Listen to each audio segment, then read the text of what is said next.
Y capilar.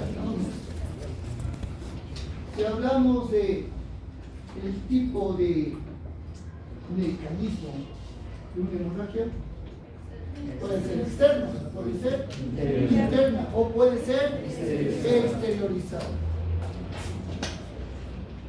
Hemos avanzado lo que es congestión e hiperemia. ¿Qué es congestión? No presión. Congestión estamos hablando. El aumento de volumen. ¿Qué es congestión? Profesionalmente de volumen venoso. No es presión. Es el aumento del sangre o volumen en un órgano o tejido concreto.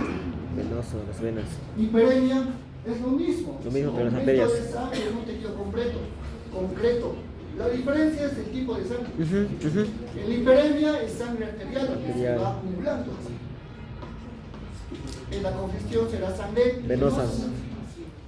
Ahora, el mecanismo. En la hiperemia es un mecanismo activo debido a la vasodilatación y al aumento de flujo de sangre. Lo que es sangre. Puede ser fisiológico o patológico. Patológico. En cambio, en la congestión Es un patológico. fenómeno pasivo, un mecanismo pasivo producido por la obstrucción del drenaje venoso, del flujo sanguíneo de las venas, con lo cual, pues, de forma pasiva se va incrementando la sangre.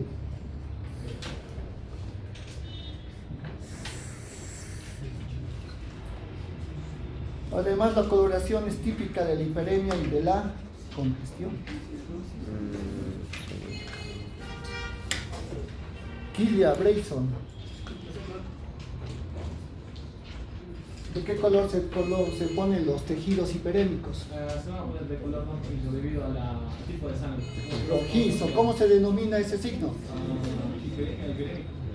No, hiperemia es el aumento de sangre, ¿no? Hiperemia. Eritema. Eritema es el color rojizo. Y si se pone de color rojo, azul, cianosis. Porque cian es el color, significa azul. Ciano, hay un color ciano. Esto hemos visto, ¿verdad? ¿Hasta qué parte hemos llevado? Más adelante. Más. Hiperemia. Más. Hemorragias. Por ahí hemos llegado. Más. Hasta acá. No, más adelante. O sea, por ahí. Ahí. Entonces, ¿cuál sería la importancia clínica de conocer los tipos de hemorragias? Para poder. ¿Por qué es tan peligrosas las hemorragias? Porque dependiendo del Choque hipovolémico. diagnosticar qué tipo de órganos están dañados o qué tipo Ya. de inflamación puede llegar a tener. Por ejemplo, en caso de que presente en caso de que es una hemorragia interna, nosotros ya estaríamos viendo qué órganos estarían dañados, ya que al momento de que es una hemorragia interna puede que el mismo hemorragia presente. Interesante. ¿Cómo podemos diagnosticar una hemorragia interna?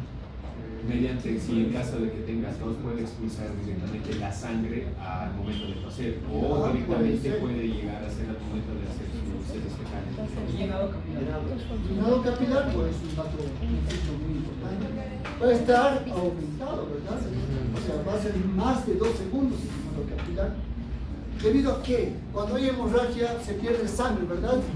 Sí. La volemia, el volumen de sangre va a bajar, va a disminuir. Hipovolémico, choque hipovolémico. Ahora, esa hipovolemia conlleva pues a otros efectos, porque el gasto cardíaco va a bajar, porque el corazón va a recibir menos sangre por el retorno venoso. Y como el gasto cardíaco está disminuyendo, el corazón trata de compensar eso con taquicardia, Sí. aumento de frecuencia cardíaca. Pero la presión sanguínea va bajando.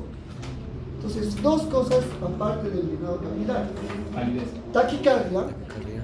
y la hipotensión arterial. Que esté hipotenso, que haya taquicardia, que haya palidez, que el pulso arterial esté debilitado, disminuido, no, pero rápido. Eso nos indica que hay hemorragia interna. Igual en algunos casos la temperatura baja, ¿verdad? También Sí, baja, también baja. porque el calor corporal es dado por la sangre, por la sangre caliente. El paciente empieza a tener frialdad y la piel se pone pálida y fría. Además, por los efectos compensadores del shock, la fase inicial del shock, que produce una vasoconstricción periférica en toda la piel, para llevar la mayor cantidad de sangre a los órganos internos, los más vitales. Ahora, la importancia de la hemorragia es pues saber cuánto de sangre se está perdiendo, cuánto volumen. Y hay 4 grados de hemorragia, según eso. 500, 1000, 1500 y más de 1500. ¿No? Desde leve, moderado, severo, muy grave, y también la velocidad de la hemorragia. ¿Verdad? Para eso hay que determinar qué tipo de hemorragia es. ¿O es venosa o arterial? Si es venosa, pues la hemorragia es lenta. Puede tardar incluso horas en que produzca ya una pérdida masiva de volemia. Pero si es arterial, en minutos ocurre un desangramiento. Incluso pérdidas mayores al 20% del volumen sanguíneo de forma rápida, aguda, pueden conllevar a la muerte. Y en estos casos de hemorragia, si están en el hospital, lo más adecuado es transfusión sanguínea. En hospital, ahora si uno no está en hospital, no hay modo de poner sangre, líquidos, ¿no? Líquidos cristaloides, será suero fisiológico, Ringer lactato, sobre todo para aumentar la volemia y detener la hemorragia. Si es hemorragia interna es peligroso. No se puede detener estas hemorragias a menos que se hagan con cirugía. Ahora, trombosis. Vamos con la siguiente.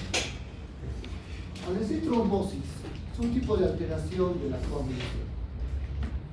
Sabemos que la hemostasia es un fenómeno fisiológico el cual se produce cuando existe ruptura de la pared vascular y se va a formar un coágulo plaquetario y un coágulo definitivo o tapón hemostático. Y esto ocurre gracias a que las plaquetas se activan al contacto con el colágeno del subendotelio. El colágeno es muy protrombótico y esa unión plaquetaria con colágeno se hace por un factor importante de la coagulación, el factor de von Willebrand. De esta manera las plaquetas se tornan muy pegajosas, activas, se adhieren y empieza pues, la cascada de coagulación, que seguramente han estudiado los que han adoptado. La cascada de coagulación se produce sobre las plaquetas, encima de ellas, porque el resultado final será formar una malla de fibrina. En cambio, la trombosis es la formación de un coágulo, si lo podemos llamar, pero cuando la pared vascular es intacta, no hay daño en la pared vascular. Sin embargo, se va a formar un coágulo. Por eso estos coágulos anormales se les llama trombos. Y van a ocasionar, pues, desde una oclusión parcial a una oclusión completa del vaso sanguíneo. Entonces a eso ya se denomina trombosis. Esa es la cascada de coagulación. Hay 2 vías o 2 cascadas.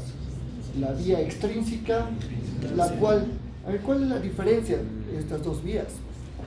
¿Cuál sería la vía extrínseca, Samantha? Extrínseca será, bueno, será más que todo los traumatismos y el tejido dañado va a liberar lo que es el factor tisular, que se va a tener un complejo lipoproteico que va a actuar como una enzima proteolítica y que va a ayudar igual, y ahí va a comenzar la cascada de coagulación, mientras que la vía intrínseca va a ser más de la propia sangre. Sí, de los factores, ¿no? O de la velocidad de la sangre, de flujos anómalos de la sangre. Perfecto. El factor tisular es el factor 7. ¿El factor tisular? ¿Están seguros? Sí. El factor 3.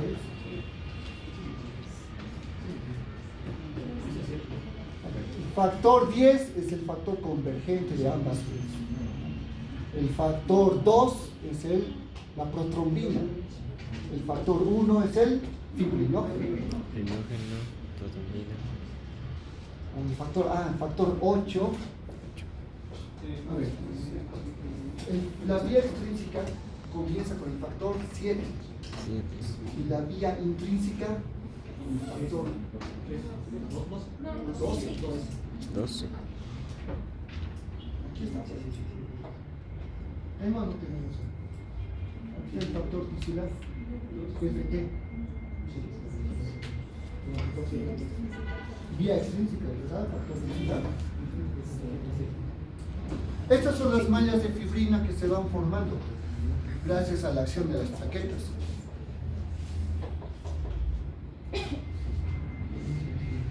Del endotelio es el que es una fuente aparte de las plaquetas de los factores de coagulación. Y el endotelio es más bien quien regula o balancea los factores anti y protrombóticos. Estos factores deben estar en armonía o en balance para que así la sangre mantenga su estado líquido cuando está circulando. Y en el momento que exista una ruptura vascular, la sangre pase de su estado líquido a su estado sólido para formar un coágulo. Sin embargo, pues como hemos indicado, a la falta de una lesión o ruptura vascular, que la sangre se vuelva sólida y forme un trombo, eso ya es patológico. Y va a ser causado principalmente por el desbalance de estos dos factores. Puede ser que disminuyan los factores antitrombóticos y aumenten los factores protrombóticos. Ese va a ser un estado de hipercoagulabilidad, lo cual se puede dar por factores externos, especialmente fármacos. Fármacos como los anticonceptivos orales, o también como terapias de reemplazo hormonal durante la menopausia. De esta manera, pues, los efectos de la coagulación se activan. Y como son enzimas, estas enzimas activas van a pues, tener un efecto sobre enzimas inactivas, los cuales van a hacer que esto se vaya pues, activando en cascada para formar finalmente dos cosas. La protrombina inactiva se convertirá en trombina y la trombina activa va a convertir el fibrinógeno inactivo en fibrina. Las plaquetas serían el segundo factor, el segundo componente de la trombosis, de la coagulación. Los factores de coagulación son activados principalmente por estas plaquetas del endotelio. Las plaquetas son fragmentos celulares, no son células. Ninguna plaqueta tiene núcleo. Es el megacariocito, que se va fragmentando en la médula ósea. Y estas plaquetas o trombocitos van a tener una forma plano convexa cuando están inactivos. Son de circulación central en el flujo laminar de la sangre. Normalmente las plaquetas no tienen contacto con el endotelio, por eso no se activan. Pero al momento de activarse, las plaquetas empiezan a degranular, especialmente dos tipos de gránulos, los gránulos alfa y los gránulos delta. Los gránulos alfa tienen sobre todo factores de coagulación dentro, y al soltarse se van a activar. Los gránulos delta más que todo tienen iones de calcio que estimula la activación enzimática de los factores de coagulación. En cambio, los gránulos lambda más que todo tienen lisosomas, o son lisosomas que tienen enzimas que van a servir especialmente para la fibrinolisis, para la degradación del coágulo finalmente. Podemos ver cómo las plaquetas, al contacto con este colágeno, unidos por el factor de von Willebrand, empiezan esa degranulación en la superficie. La activación de los factores de coagulación hace que pues, vayan formándose las mallas de fibrina encima.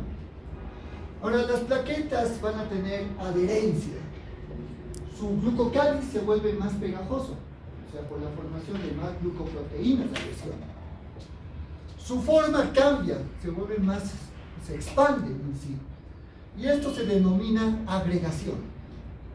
Cuando más plaquetas se van adhiriendo unas con otras, es la agregación plaquetaria, que va formando el tapón hemostático primario.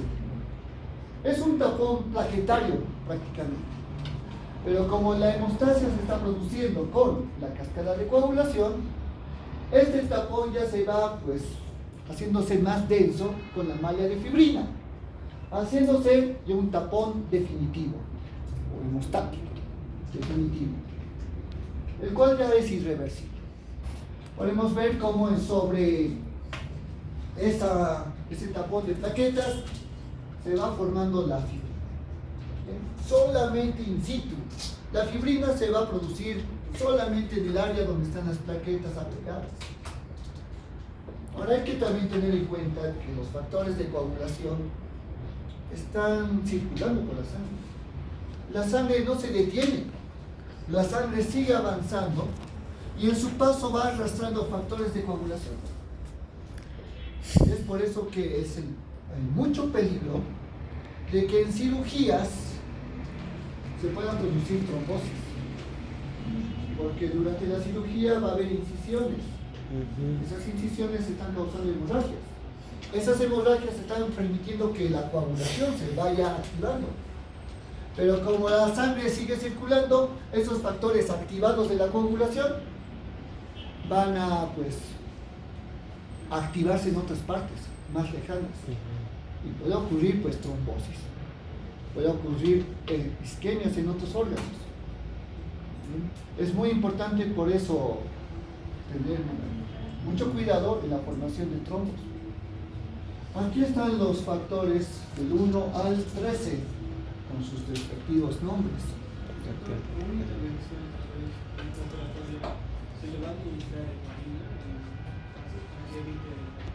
Exacto. Ahora hay que tener mucho cuidado con la heparina. O sea, la heparina es antitrombótico. Lo importante es que no se produzcan trombosis. Pero si la heparina se da en dosis mayores, puede causar después hemorragias. Porque esas mismas incisiones que deben cerrar y tener coagulación no van a coagular. Es importante por eso, en pacientes que tengan riesgo de trombosis, siempre dar, aparte de heparina, otra cosa más: aspirina. El ácido acetilsalicílico en dosis de 10 miligramos, es antiagregante plaquetario. O sea, evita que estas plaquetas se vuelvan pegajosas.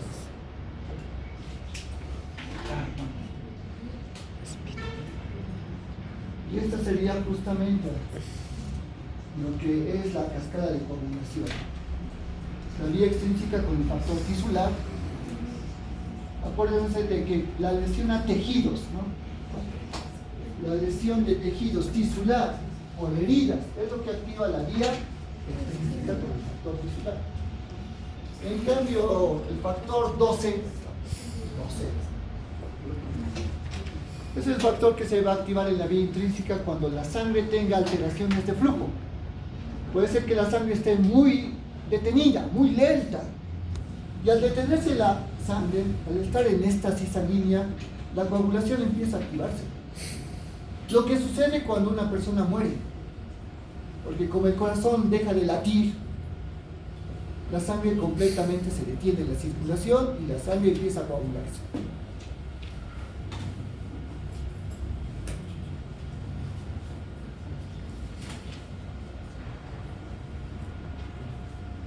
Células que se requieren para la coagulación. Todas las células sanguíneas en sí, como las plaquetas están viajando por el centro, los glóbulos rojos viajan por los márgenes. Leucocitos y plaquetas van por el centro del flujo laminar, como vemos acá. Por eso es que la éstasis hace que las plaquetas se vayan agregando en el lugar donde exista contacto con colágeno. Igual, los leucocitos van a poder migrar cuando hay éstasis sanguínea. Aquí vemos cómo la vía extrínseca se va activando con el factor tisular, factor 7. A ver, revisen eso del factor 3. Yo siempre supe por fisiología que es el factor 7. El factor tisular. Revisen. Y bueno, ahí vemos cómo los factores inactivos se convierten en factores activos. Vaya acá. Esta coagulación va en orden inverso, o sea, de los factores mayores al factor 1, que sería la fibrina. Bien, ahora cuando el coágulo en condiciones normales se ha formado para detener la hemorragia, ese coágulo debe después disgregarse, debe desaparecer, cuando la pared vascular se ha reparado por completo. O sea, se ha producido fibrosis del subendotelio, se ha producido una regeneración del endotelio y la pared vascular está nuevamente intacta, establecida. Entonces, la fibrina debe ser destruida enzimáticamente por otra enzima llamada plasmina. Ahora, la plasmina activa se produce por el plasminógeno. El plasminógeno es una proteína plasmática, pero inactiva. Es acá donde la tromboplastina, el plasminógeno tisular van activando a ese plasminógeno en plasmina y va disgregando la fibrina. Estas mallas nos va cortando.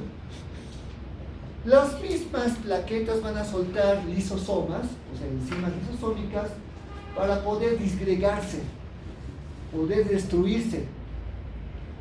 Y esa heterolisis que se va produciendo de forma enzimática, pues va a hacer que el coágulo termine, desaparezca.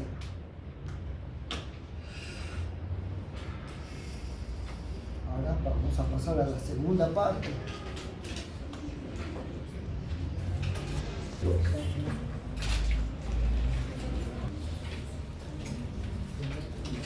La trombosis se define como la formación anómala de un coágulo intravascular o intracardíaco. O sea, se puede formar en cualquier vaso sanguíneo, de arteria o vena, o se puede formar en las cavidades cardíacas. Este tipo de trombo va a impedir el flujo normal de la sangre, ya sea por una obstrucción completa, como vemos acá, o tal vez una obstrucción parcial, lo cual va a disminuir el flujo sanguíneo en un sector tisular, y a esa disminución de flujo de sangre se le llama isquemia. Esa sería la consecuencia de una trombosis. Isquemia que puede ser leve, moderada o hasta severa. Y si hay una isquemia severa, eso va a causar necrosis del tejido. Ahí vemos las diferencias, entonces, lo que es lo normal con el coágulo sanguíneo y lo anormal con el trombo. Por eso las personas que tengan riesgo de trombosis tienen que tomar fármacos antitrombóticos, como la heparina o la aspirina. Y cuando hay ya trombos formados, inmediatamente se deben acudir a tratamientos antifibrinolíticos, o mejor dicho, fibrinolíticos. Fármacos que van a causar la fibrinolisis, o sea, la destrucción de la fibrina. Y con eso la disgregación o resolución del trombo. ¿Esto qué sería? ¿Coágulo o trombo? Coágulo y eso. Coágulo. Porque la pared no tiene daño. Podemos ver como la pared vascular está indemne, está intacta. Sin embargo, se ha formado un trombo con mallas de fibrina y es tan pegajosa la fibrina como una red, a lo cual se van adhiriendo pues tanto leucocitos como hematíes o eritrocitos. Entonces el trombo crece por la adherencia de otras células sanguíneas. Y esto ya han estudiado, pero en la práctica les ha ido re mal. La teoría de Virchow explica la formación de un trombo, ¿no? La trombosis. Y son 3 factores importantes, 3 componentes de nuestra triada, que pueden estar, ¿cómo les puedo decir?, relacionados Uno puede dar continuidad al otro o pueden ser aislados. Pero son estos tres los factores que pueden causar una trombosis. La lesión endotelial, que sería el factor más importante. Y como ven estas flechitas, la lesión endotelial puede causar hipercoagulabilidad, porque va soltando factores procoagulantes. Y la lesión endotelial inclusive puede causar flujos anómalos de la sangre. Ahora, con los flujos anómalos de la sangre hay dos tipos. La turbulencia sanguínea, que se da en arterias, y la éstasis sanguínea, que se produce en venas. Al hablar de turbulencia, hablamos de flujos caóticos, turbulentos, como los ríos, donde el flujo ya no es laminar, es completamente pues, a toda dirección, la turbulencia. En cambio, la éstasis es más pasiva, no es tan activa como la turbulencia. La éstasis es el flujo lento, muy lento de la sangre venosa. Ahora podemos ver que el flujo anómalo de la sangre es el que puede producir hipercoagulabilidad. Tanto por éstasis o por turbulencia, los factores de coagulación se van activando. Ahora, es acá donde ocurre ese desequilibrio, donde va a haber más factores procoagulantes y menos factores anticoagulantes o antitrombóticos. Por eso al decir protrombótico o anticoagulante hablamos de los mismos factores que produzcan trombosis o coagulación. Para esto hay que entender básicamente la estructura de los vasos sanguíneos.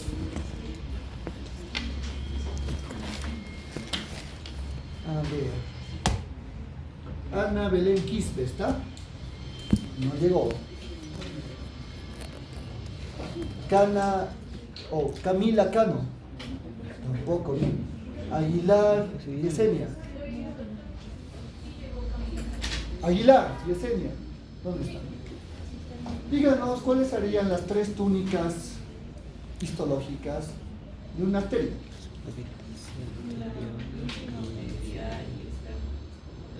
Adventicia.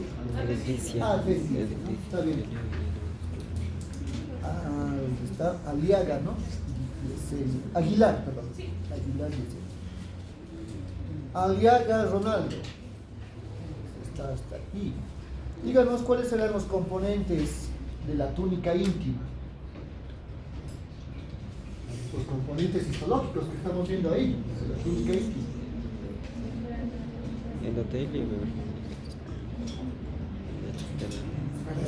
Piense, aquí, endotelio. íntima media adventicia, ¿no? O externa. La túnica íntima es la que está en íntimo contacto con la sangre. ¿Cuáles serían sus dos componentes? El endotelio y la membrana secundaria. Y Membrana secundaria. Vaya. y el subendotelio. Endotelio. ¿Qué es el endotelio? Un epitelio plano Simple. Epitelio, y es una barrera. El endotelio, miren, ¿por qué está en la tríada de Virchow? ¿Por qué la lesión endotelial está? Porque el endotelio, cuando está íntegro, es una barrera física de epitelio plano simple que evita que la sangre y el plasma con factores de coagulación tengan contacto con el subendotelio. Porque ese subendotelio que presenta la túnica íntima tiene colágeno. Por esa razón está el endotelio como la parte más importante de la tríada de Virchow. Porque la lesión de este endotelio permitirá el contacto de la sangre con el colágeno e inicia la coagulación. Ahora, cuando no hay ruptura vascular, como vemos acá, una herida, ¿no?, que provoca hemorragia, no hay ruptura, solamente hay daño del endotelio, igual va a causar la coagulación. La anostasia va a hacer que la sangre en este sector se coagule. Y como es una coagulación anómala intravascular, eso va a formar un trombo. Por eso la lesión endotelial no solamente va a causar el contacto de la sangre con el colágeno. Esta lesión endotelial va a liberar factores protrombóticos. En el corazón lo mismo. El corazón está revestido de endocardio. Es la primera capa del corazón. Y el endocardio tiene endotelio y subendotelio. Y subendocardio, ¿no? Y tanto el subendotelio como el subendocardio tienen colágeno. Por eso dentro del corazón, la lesión en el endotelio igual va a causar trombosis intravascular en aurículas y ventrículos. Ahora aquí miren cómo la lesión endotelial se producía en el COVID-19. Vemos el virus, el SARS-CoV-2. ¿Por qué el SARS-CoV-2 y las personas que tenían COVID-19 podían morir de neumonías? Podían morir de trombosis. ¿Por qué razón? Aquí está el virus. El virus deteriora el endotelio. Deterioro del Endotelio. Exacto. El virus causaba un deterioro, una lesión de las células endoteliales de todos los vasos sanguíneos, arterias, venas, capilares. Y como había lesión endotelial por efecto del virus, causaba una lesión celular irreversible, eso conducía a la necrosis del endotelio. Esa necrosis pues activaba la trombosis. Había una trombosis diseminada, una coagulación intravascular diseminada que ocasionaba isquemia severa en todos los órganos. Aquí vemos el flujo anómalo. Desde lo normal, que vemos aquí arriba, a lo patológico. Ahora, ¿por qué el flujo sanguíneo normal tiene mayor velocidad al centro y menor velocidad en la periferia?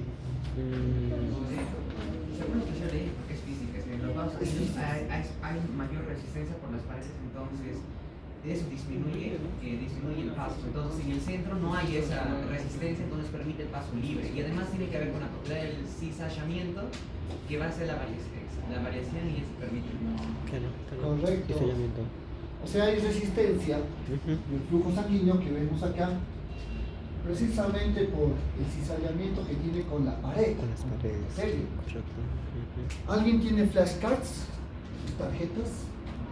¿Cartas? A veces nos veía jugar con cartas. Naipes. O esta acá que es altamente. Esta acá. ¿Tiene? A ver, cualquier tarjetita o conjunto de tarjetas. El cizallamiento, hay una forma muy sencilla de explicarlo, con lo que es justamente Con la tijera y una hoja. Cuando Ay, una pues, cosa. no, son solo dos. Muchos más, todos. Aquí están estas tarjetitas de uno van a ser.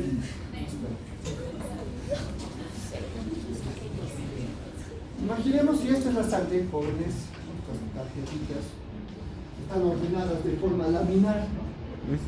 Si los ponemos sobre una mesa, ya los ponemos sobre una superficie, al momento de ir jalando estas tarjetas o ir desplazándolas, las tarjetas que se van a mover primero van a ser las de la superficie. En cambio, las que tengan contacto con la mesa se van a quedar. Fricción. Es decir, por la fricción misma. Se van a quedar, y por eso cuando nosotros agarramos un conjunto de cartas y las desplazamos sobre una mesa, ¿verdad? Siempre va a haber ese desplazamiento superficial, porque va a haber una fuerza de resistencia con las tarjetas que queden sobre la pared. Por esa fricción y cizallamiento, las tarjetas que estén encima se van a desplazar. Por eso el flujo es más rápido, que tiene mayor velocidad. Las que estén por debajo y en contacto con la mesa, con el endotelio, se desplazan más lentamente. No es como desplazar por eso naipes sobre una mesa. Ahora, la sangre. El plasma de la sangre tiene contacto con la periferia sobre todo.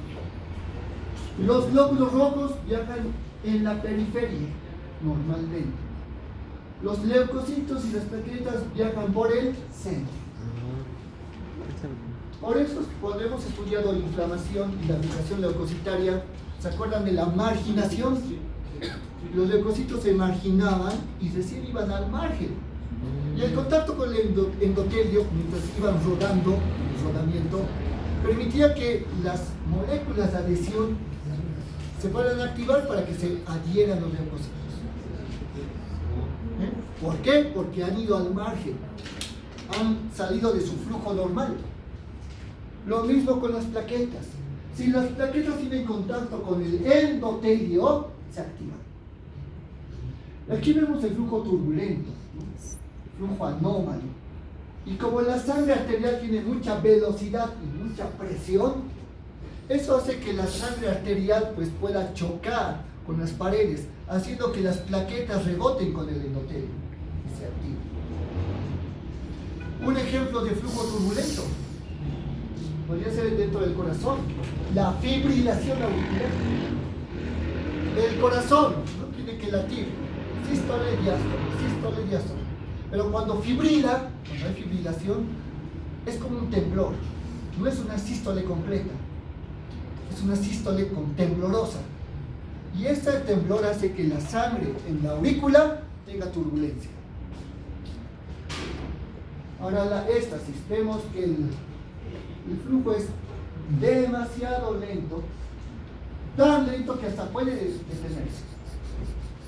Y con esa menor velocidad, pues las plaquetas se van precipitando, se van cayendo porque ya no tienen nada que impulsar. Y al precipitarse se activan y forman trombos. Por eso hay que recordar que la turbulencia siempre va a ocasionar trombosis arterial y la éstasis, trombosis venosa. De esta manera vamos a tener también trombos arteriales, trombos venosos. Los trombos arteriales son blancos, los trombos venosos son rojos, ¿no? Por su morfología. Aquí hay 3 ejemplos que pueden causar turbulencia de la sangre arterial. En el primer ejemplo, aquí vemos un aneurisma. Un aneurisma es una dilatación, una dilatación de la pared vascular, de una arteria, debido a que esta zona es muy débil de la pared y se forma como un globo. La sangre, vean cómo está circulando y aquí tiene un reflujo, ¿no? Una turbulencia. Aquí tenemos un aneurisma disecante. O sea, por una lesión en la pared, la sangre ha separado las túnicas, la túnica íntima y la túnica media. Eso se llama aneurisma disecante o pseudoaneurisma, porque no es por debilitamiento de la pared, es por un desgarro de la pared interna. Pero igual, pues la sangre va a circular por ese espacio de forma turbulenta. Aquí, vemos aquí un pseudoaneurisma de otra forma. Ahora, la éstasis más que todo se da en las venas de los miembros inferiores. ¿Quién sabe por qué? ¿Por qué en las piernas es más frecuente la trombosis venosa? La gravedad. Y por las... Exacto, mientras más alejadas las venas del corazón, tienen menos fuerza. Y además tienen que subir al cuerpo. Y como tienen que llegar al corazón, ¿verdad? Por el retorno venoso de la sangre, tienen que vencer la fuerza de gravedad. Por eso nuestras venas de las piernas tienen válvulas venosas. Válvulas que se abren para el paso de la sangre y se cierran para evitar el reflujo, el flujo retrógrado de la sangre. Pero cuando las venas se congestionan, o sea, se llenan de mucho de sangre, esta congestión venosa va a hacer que las venas se dilaten. Y al dilatarse, las válvulas ya no pueden cerrarse por completo, porque sus paredes están más lejos. Y como la sangre sube y baja, está en éstasis. No se mueve. Y esta éstasis provoca la trombosis. Y las venas varicosas se van trombosando. Estados de hipercoagulabilidad. Pueden ser primarios o secundarios. Los primarios son muy raros. Son alteraciones genéticas que pueden causar deficiencias de algunos factores antitrombóticos. Los más comunes son los factores secundarios o causas secundarias de la hipercoagulación, donde está la edad. A mayor edad hay mayor riesgo de hipercoagulabilidad. Los traumatismos, ¿no? Los golpes, inclusive golpes severos que causan un trauma, ¿verdad? Pueden causar una lesión vascular. Neoplasias, sí, porque las neoplasias pueden avanzar por la sangre al causar metástasis. Pueden causar incluso embolia metastásica. Y estas metástasis, pues incluso las células malignas van soltando factores procoagulantes. El tabaquismo también es un factor que induce la hipercoagulabilidad. Anticonceptivos orales, obesidad. Y el embarazo, especialmente porque aumentan los estrógenos. Y porque el líquido amniótico también es muy procoagulante. Es protrombótico.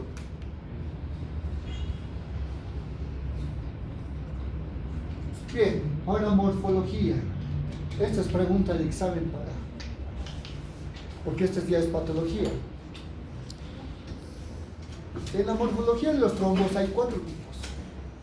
Están los trombos blancos, los trombos rojos, los trombos mixtos y los trombos hialinos. Hialinos, ¿no? Transparentes. Los trombos blancos que estamos viendo acá se producen en arterias.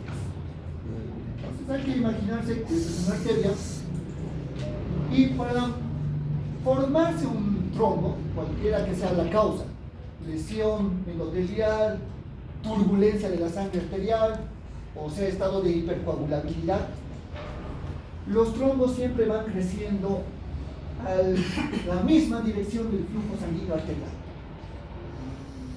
Entonces, estos se van agregando. Miren cómo van formando capas. Empezó en esta pequeña parte, y como la sangre sigue fluyendo, otra capa de coágulo, del trombo, se le añade. Después otra capa, y siempre van en ese sentido anterógrado, hacia adelante. Además que como se van formando estas capas por aposición, van a haber líneas. Unas líneas blanquecinas, muy típicas, que podemos notar acá, como franjas claras, que se llaman líneas de Zahn. Z-A-H-N, líneas de Zahn. Estos representan interposición entre lo que son glóbulos rojos, que se van a ver muy oscuros y rojizos, pero estas líneas de Zahn se ven blancas, porque van a tener plaquetas, van a tener leucocitos, glóbulos blancos, pero sobre todo abundante fibrina. Por eso entonces se interpone una capa de fibrina pegajosa, otra de glóbulos rojos, otra de fibrina con plaquetas y leucocitos, otra de glóbulos rojos. Y así se van formando estas franjas o líneas muy ordenadas. Además porque la sangre sigue avanzando, no se detiene. Estos tipos de trombos blancos no son completamente oclusivos, porque la sangre tiene mucha presión en las arterias. Entonces no permite que el trombo vaya a cerrar la arteria. Pero al ir creciendo este trombo arterial, va causando isquemia. Eso sí, isquemia que va aumentando su gravedad. Aquí podemos ver un trombo blanco. Hasta morfológicamente se ven pálidos. Estos están muy adheridos a la pared vascular. O sea, estos trombos, como vemos, están adheridos completamente al endotelio y no se sueltan. Es muy difícil que se vayan a despegar de la pared. Y podemos notar acá, histopatológicamente, para el examen de reconocimiento, cómo se ven estas líneas, unas líneas más blancas, laminares. No es oclusivo completamente. Y vemos que la pared es una arteria, aunque está muy dilatada. Sí.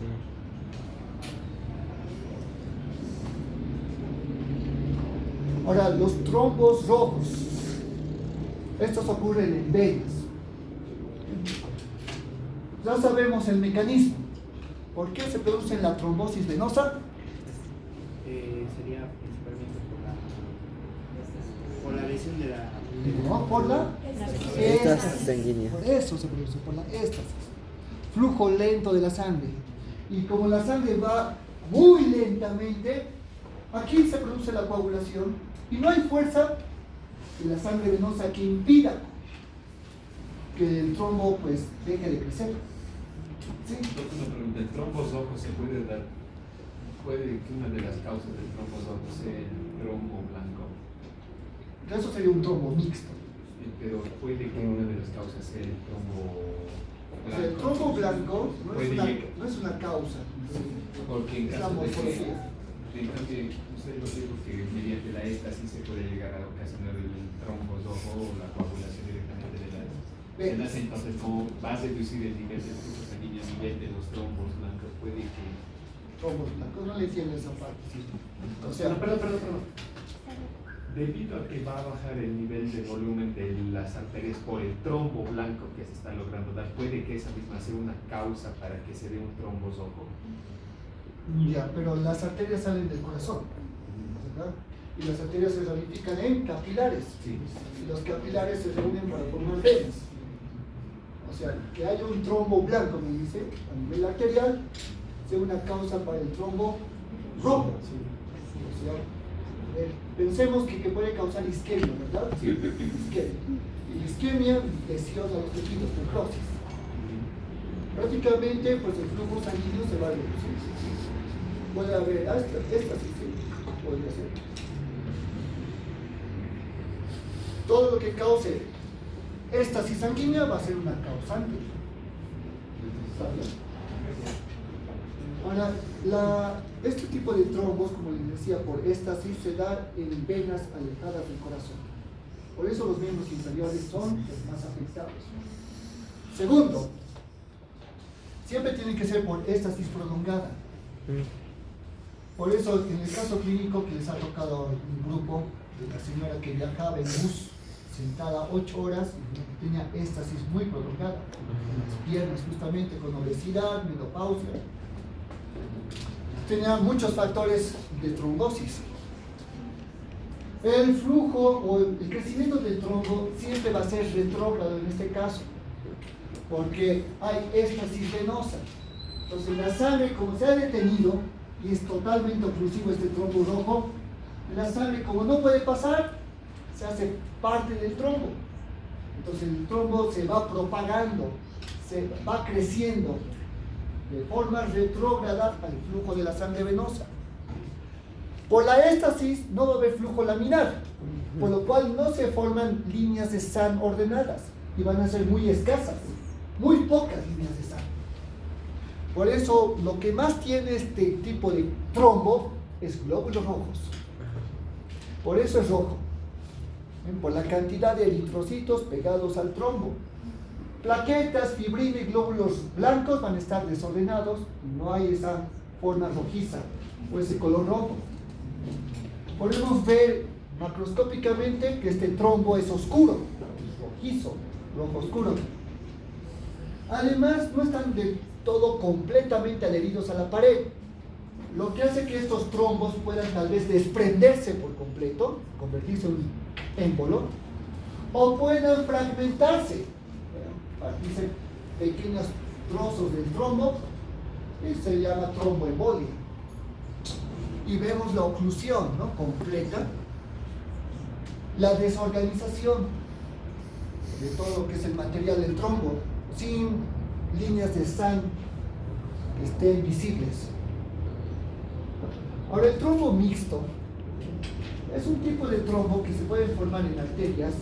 Van a tener características mixtas, o sea, va a ser entre blanco y rojo. La cabeza está adherida a la pared endotelial, bien fija, y esta cabeza se ve de un aspecto blanco, porque tiene mucho contenido de fibrina. El cuerpo, que vemos acá, que se va formando de forma anterógrada al flujo sanguíneo, va a presentar líneas de sangre. ¿Ven? Aquí estas franjas oscuras y claras. Pero lo que destaca de este tipo de trombos es la cola. La cola se va a ver roja. Esta cola no está adherida a la pared endotelial, está suelta. Y por esta razón se puede fragmentar o desprender parte de la cola para formar tromboémbolos. Aquí podemos observar, aunque no se ve muy bien, es el interior de un vaso sanguíneo, está abierto, una arteria, y aquí dentro vemos un trombo. Es un trombo mixto. Se puede notar la cabeza blanca, adherida, voluminosa, y la cola como una punta de color rojo oscuro.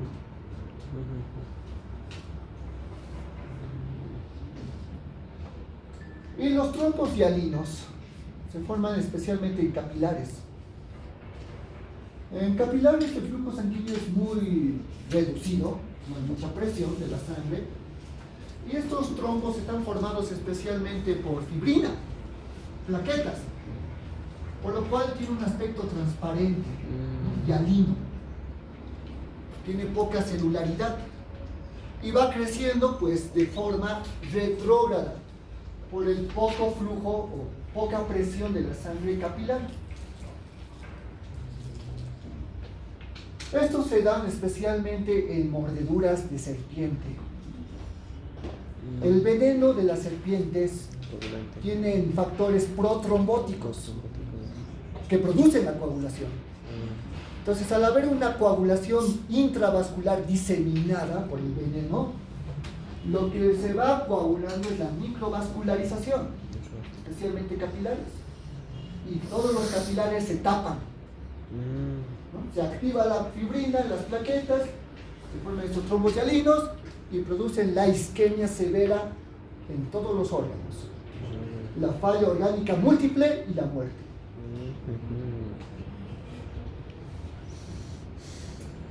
Aquí vemos un trombo lardáceo. A ver, ¿cuál es el trombo lardáceo?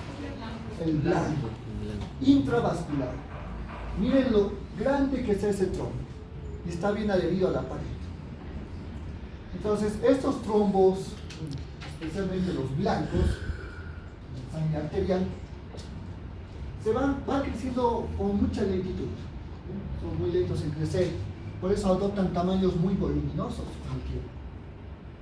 Si se soltara, aunque no es lo común, pero si se suelta este trombo intravascular, va a salir por arterias. Ahora, depende de qué lado del corazón se haya formado. Si es en el lado derecho, va a causar una embolia pulmonar. Y si el trombo está en el lado izquierdo del corazón, va a causar una embolia sistémica. ¿No? Depende a qué circulación vaya a afectar. Ahora, este cuadrito lo he hecho, no está en el libro, pero lo he hecho ya para diferenciar especialmente los dos tipos de trombos más importantes, los rojos y los blancos. Entonces vemos ahí la anatomía patológica, el trombo arterial y el trombo venoso, sus causas principales. Para trombos rojos, los trombos venosos, principalmente la inmovilización, edad, obesidad, varices, todo lo que esté relacionado a la éstasis sanguínea y a la hipercoagulabilidad. En cambio, cuando hablamos de trombos blancos arteriales, ateromatosis, traumatismos, hipertensión arterial, son factores que conducen a la turbulencia de la sangre arterial, al flujo anómalo. Y tenemos al tabaco, anticonceptivos y colagenopatías, especialmente el lupus, que pueden causar estados de hipercoagulabilidad de la sangre. Doctor, ¿Sí? en caso entonces, en cuanto a lo que dice trombo rojo, inmovilización en pacientes que se encuentran hospitalizados por meses, pueden ser, puede ser una causa también de que puedan producir lo que vendría siendo el trombo rojo. Sí, exactamente. Cuando ustedes sean internos de medicina, estén haciendo prácticas, cirugía especialmente o traumatología, hay algo que es responsabilidad del interno de medicina, que es el vendaje de piernas. O sea, los pacientes que van a entrar en cirugía o pacientes que están inmovilizados mucho tiempo postquirúrgicos, siempre se les pide vendajes elásticos. Ustedes ya conocen, ¿no? Las vendas elásticas. Y estos vendajes elásticos, el interno es el quien se encarga de cambiar y poner. Desde la punta de los dedos del pie se va vendando. Se hace un vendaje oblicuo. Ese vendaje oblicuo hasta encima de las rodillas, hasta llegar al muslo. Todo para que no exista una éstasis sanguínea debido a la inmovilización. Y paciente que vaya a cirugía, a quirófano, y no esté vendado las piernas, el interno tiene castigo. Lo castigan con turnos. 48 horas, una semana de turnos. Es pecado.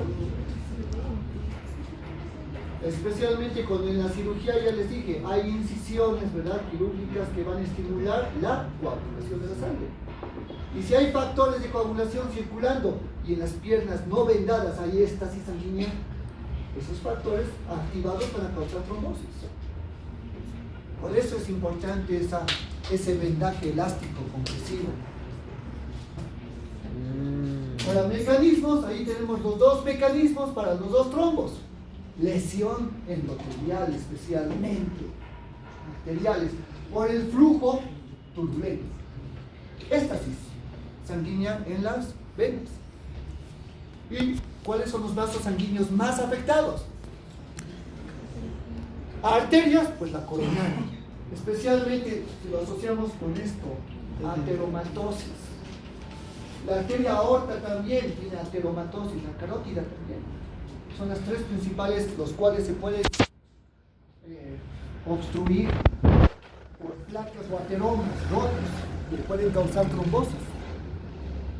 Y en piernas, o sea, en venas, las piernas, safenas internas, safenas externas, ¿no? Superficiales y profundas. Ahora, la clínica, cuando se produce obstrucción parcial o total de las arterias, van a causar isquemia. Cuando se produce oclusión total de las venas, van a haber pues tromboflebitis. Trombo, ¿verdad? Oclusión de las venas, que causa inflamación. Y esta tromboflebitis tiene los signos de la inflamación. Va a haber calor, va a haber dolor de esa zona, edema también, porque como el flujo está disminuido, el retorno venoso aumenta, el retorno venoso está dificultado, la presión hidrostática aumenta y se produce edema por trasudado. Y puede haber riesgo de embolia pulmonar en esos casos. Ahora, dos anexos más que tienen que ver con los trombos. Lo que serían las vegetaciones valvulares. Las vegetaciones son formaciones anómalas que están sobre la superficie de válvulas intracardíacas, especialmente por la mitral y también la válvula tricuspide. Y se pueden dar producto de enfermedades que causen endocarditis. ¿Alguna enfermedad que produzca endocarditis?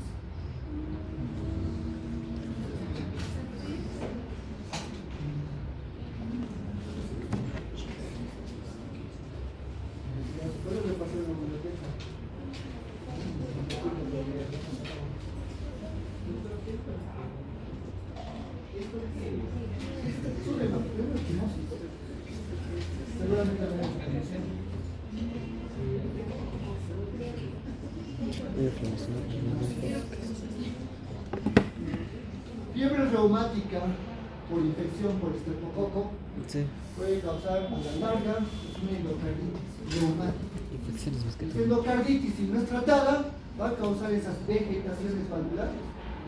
Esas vegetaciones van causando después fibrosis de la válvula y por la fibrosis va a causar estenosis valvular, ¿no? Estenosis mitral o estenosis tricuspidia. Y esa estenosis va a causar en el lado derecho del corazón insuficiencia cardíaca congestiva. Todo lo que hemos visto con esa insuficiencia cardíaca. Puede ser trombótica o las verrucosas que aparecen en el lupus eritematoso sistémico. Hay verrugas que se producen por las colagenopatías Y estas se llaman vegetaciones de Liebman-Sachs. Son patognomónicas del lupus. Como hay vegetaciones, la sangre al chocar con estas vegetaciones puede causar trombosis. Noten que el endotelio y las válvulas tienen superficies completamente lisas, pero al ser arrugadas, al ser verrucosas, la sangre al chocar contra estas vegetaciones va a causar turbulencia y trombosis. Ahora, aquí podemos ver los coágulos post-mortem, o sea, después de la muerte. No es lo mismo que los coágulos in vivo. Recuerden que cuando se produce la coagulación está bien adherido a la pared vascular, al endotelio. Pero en cambio los coágulos post-mortem, que se producen cuando la circulación se detiene por completo, pues van a ser siempre rojos, viscosos, gelatinosos y completamente pues libres, no están adheridos.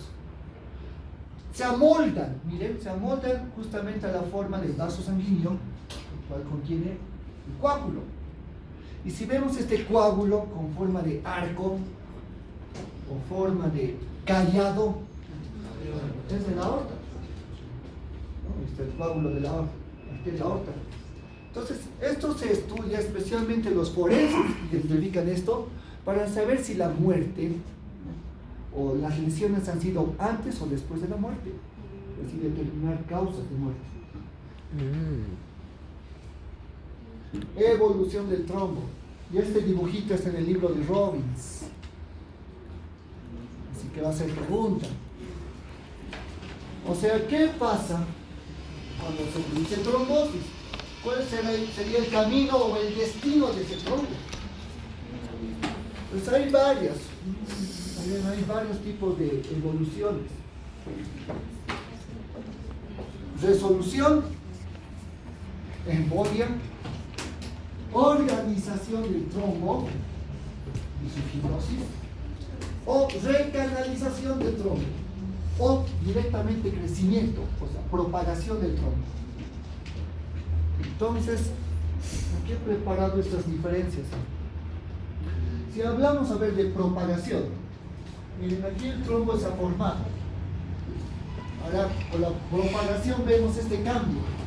Y hay que ver el inicial y el final, ¿no?, del trombo. ¿Qué entendemos con la propagación del trombo? Crecimiento. Que se va a expandir, exacto, va a aumentar, o sea, va a crecer.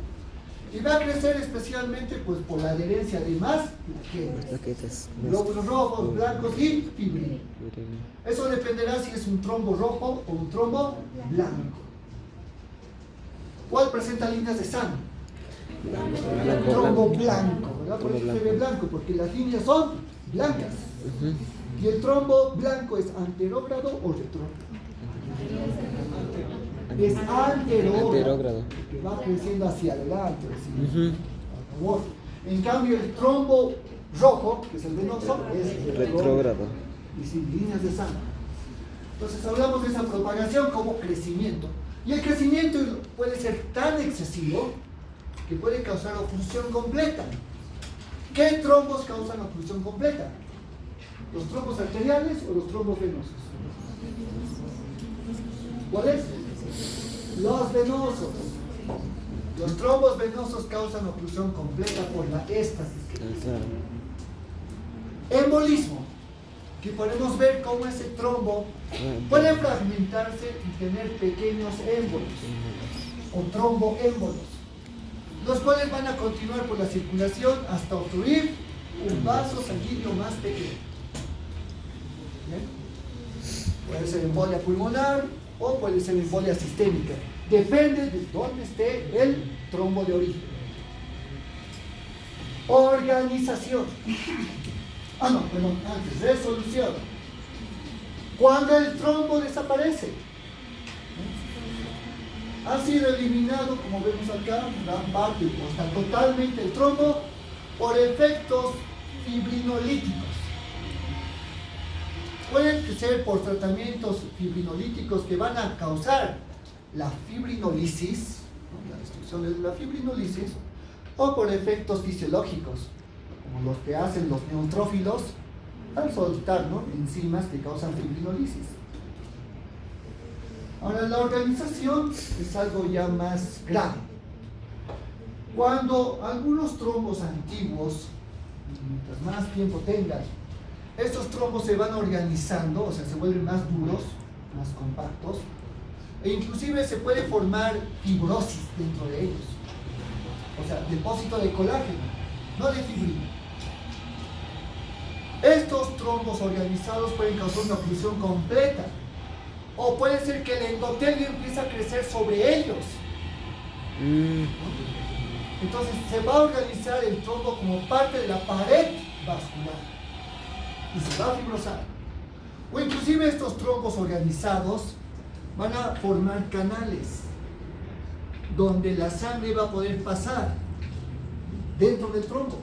A esto se le conoce como recanalización. Es más común la recanalización en trombos blancos, porque la sangre arterial tiene mucha presión, tiene un flujo más fuerte, entonces va abriéndose paso, camino a través del trombo blanco. Los trombos rojos no tienen recanalización, ellos solamente tienen propagación y organización. Aquí vemos una trombosis venosa profunda. Entonces vamos a preguntar qué tipo de evolución tiene este trombo y sus características. Vean la parte de la clínica también, ¿no?, del paciente, hasta la pierna. Génesis Navas. Génesis. ¿Qué tipo de evolución ha tenido este trombo? Que podemos observar aquí, ¿no?, macroscópicamente y microscópicamente.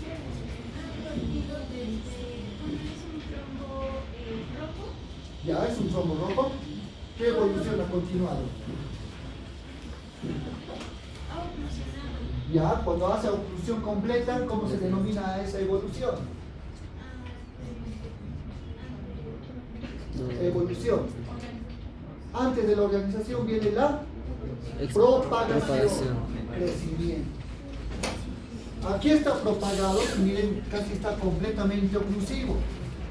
No está del todo adherido a la pared vascular, como podemos ver, solo una parte está adherida. Es rojo, no se ven líneas de sangre, exactamente por la éstasis sanguínea. Y estos trombos ya organizados, con el tiempo, van a pasar a la... estos trombos propagados van a pasar a la organización con el tiempo. Se van a fibrosar.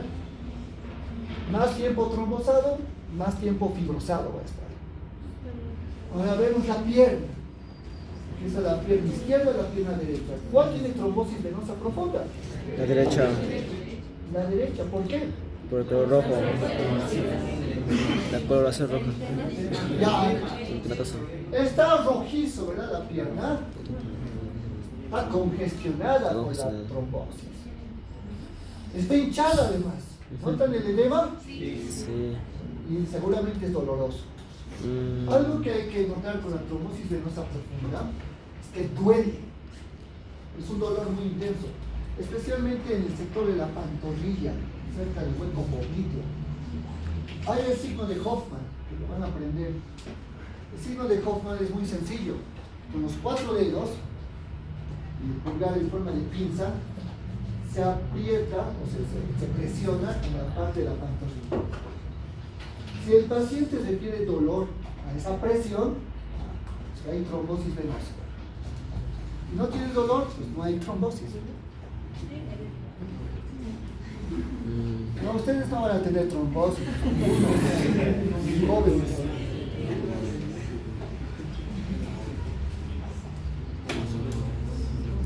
Oscar Caliri. Oscar, díganos, ¿cuál sería la morfología de este trombo? Morfología. ¿Por qué? ¿Cómo es un trombo mixto?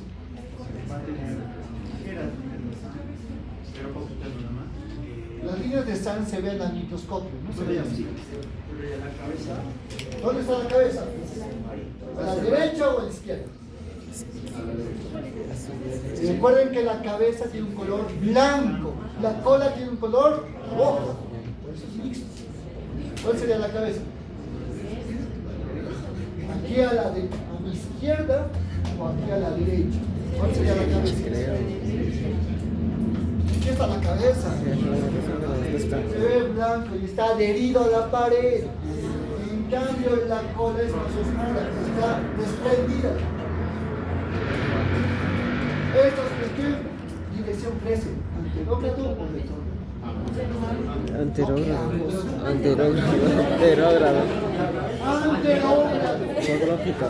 Anterógrado. O sea, aquí está la cabeza.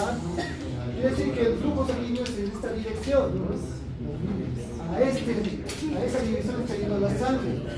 Por eso el trombo está creciendo anterogradamente. La cabeza está adherida y lo que se ha formado es el cuerpo y posteriormente la cola. Y esta es la cola que se puede desprender, se va a soltar y va a continuar por el flujo de la sangre, de forma anterógrada. Arteria o vena. Arteria. Trombos mixtos son en arterias. Ahí está.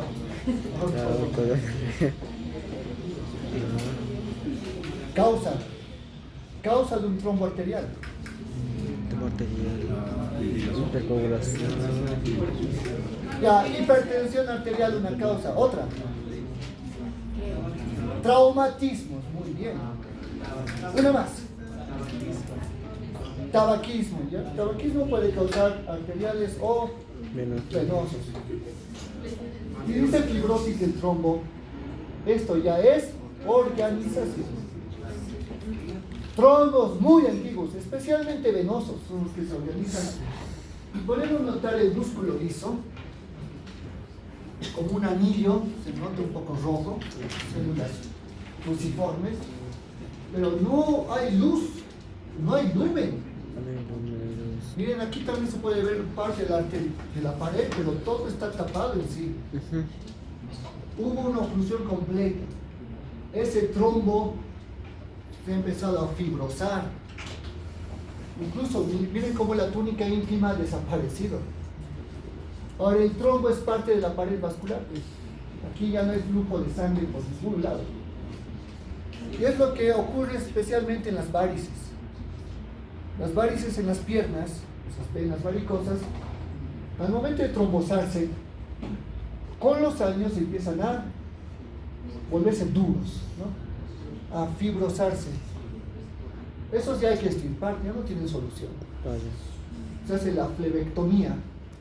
Se coloca como si fuese un catéter, un alambrito desde el malleolo, desde el tobillo, y sale por encima de la rodilla. Y todo el trayecto de la vena tiene ese alambrito, ese catéter. Y después se arranca toda la vena y sale como morcilla de sangre. Embolia. Esta es la definición que está en Robbins. La embolia es la obstrucción de un vaso sanguíneo debido a una masa o un émbolo. ¿Qué es un émbolo? Una masa intravascular.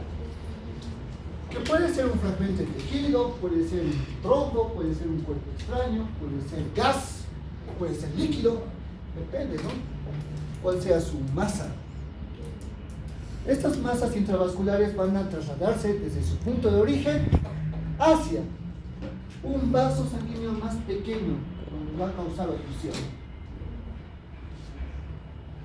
Podemos notar en estas imágenes cómo se ha formado desde un trombo acá. Un trombo en las venas de las piernas, el cual se ha desprendido una parte del trombo, y esto ya se llama émbolo. Y el émbolo ha pasado circulante por la circulación venosa sistémica directamente hacia el lado derecho del corazón. Llega por la vena cava inferior, pasa por la aurícula, ventrículo derecho y llega hacia los pulmones. Y por la arteria pulmonar, este émbolo ha causado obstrucción. Eso sería una embolia pulmonar. Ahora, el 99% de trombos, o de émbolos, se originan por un trombo desprendido o fragmentado. Por eso el 99% de embolias son tromboembolias. Ahora, el 1% restante de las embolias pueden ser líquidas, gaseosas, grasas, sépticas, neoplásicas, hay varios. Bien. Pero siempre recordando esto, ¿no? El embolismo. El embolismo ya sería una oclusión causada por esas masas intravasculares, circulantes o transportadas por la sangre. Vamos a ver ejemplos. ¿Qué tipo de embolias son?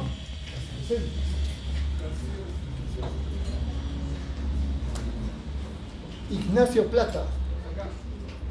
Ignacio, a ver, el de la izquierda primero, el primer cuadrito de la izquierda, ¿qué tipo de émbolo puede ser? ¿Qué embolia es esa?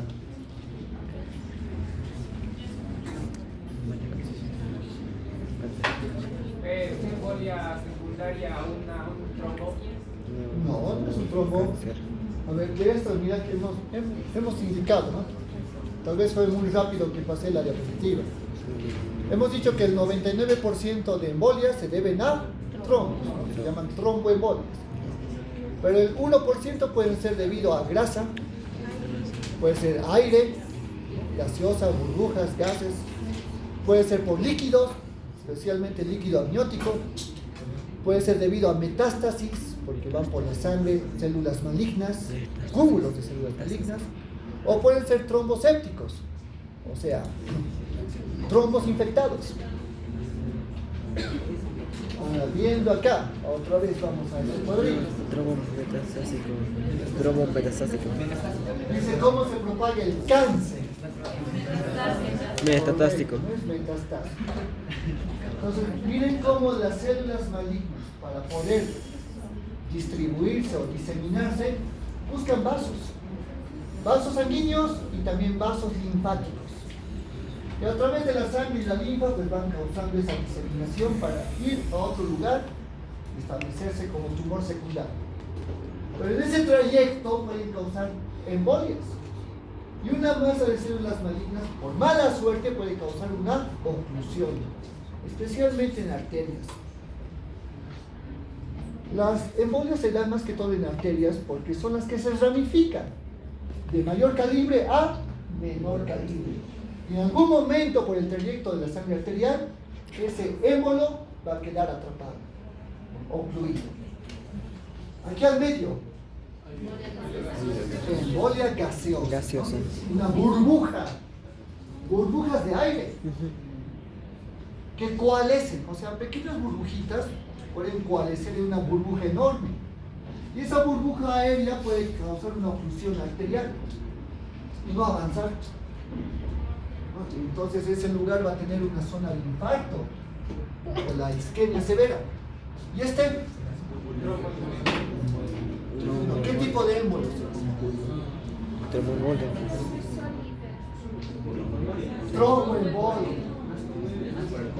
Ahora, si pueden definir entre émbolos sólidos, líquidos y gaseosos, este sería sólido.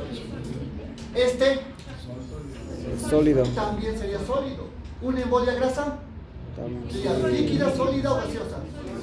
También sólida. Entonces son también, dependiendo del tipo de masa, sólidos, líquidos o gaseosos.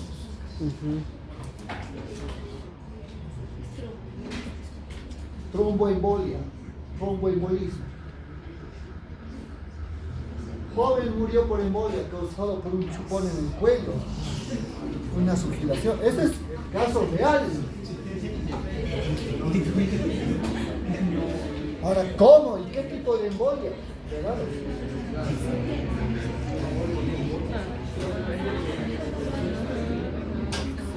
Aquí en el cuello, ¿qué vasos sanguíneos hay? La aorta, carótida externa, interna. Carótida. ¿Qué? Carótida. Carótida. Pero miren cómo esos chupones, esas sugilaciones causan hematomas, ¿verdad? Equimosis, hematomas ocultarios. Pero miren, podría también causar una trombosis. Y ese trombo podría desprenderse y causar una embolia. Y si está en la carótida, jóvenes, Al cerebro. el émbolo, la carótida interna se divide en, la carótida primitiva La externa. se divide en interna y externa. Al cerebro. La interna es la que liga al cerebro. Ese émbolo va a ligar por una arteria cerebral y va a causar oclusión. Y miren, es una embolia sistémica. Por eso el joven de repente tuvo convulsiones, se desmayó y murió.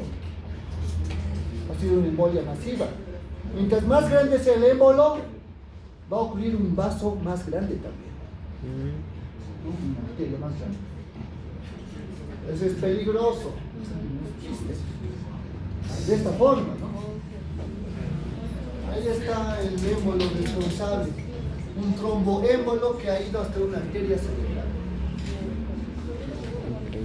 Entonces las embolias ya las podemos definir según el tipo de masa, el tipo de émbolo.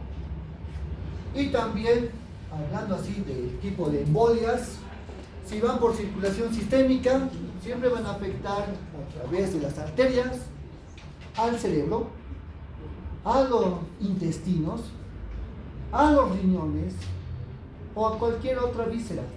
Es muy frecuente también en extremidades superiores e inferiores.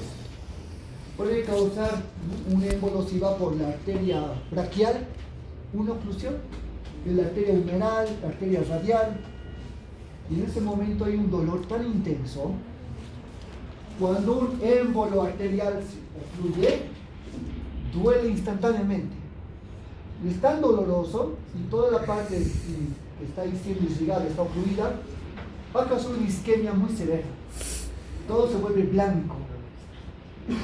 Y después se vuelve negro, se gangrena y puede ir a la amputación. Es muy peligroso. Estos émbolos van causando infarto en órganos macizos. Si fuese en el cerebro, la zona de infarto cerebral, la necrosis que se va a observar va a ser una necrosis licuefactiva por la isquemia severa. Y a eso se le conoce como embolia cerebral. Y si fuese al pulmón, va a causar una embolia pulmonar, con infarto pulmonar, un infarto rojo. Y lo vamos a llevar la próxima semana. Nos vamos a quedar aquí y la siguiente hablamos ya de infartos y shock. Tienen que leer shock, porque los casos clínicos van a ser de eso.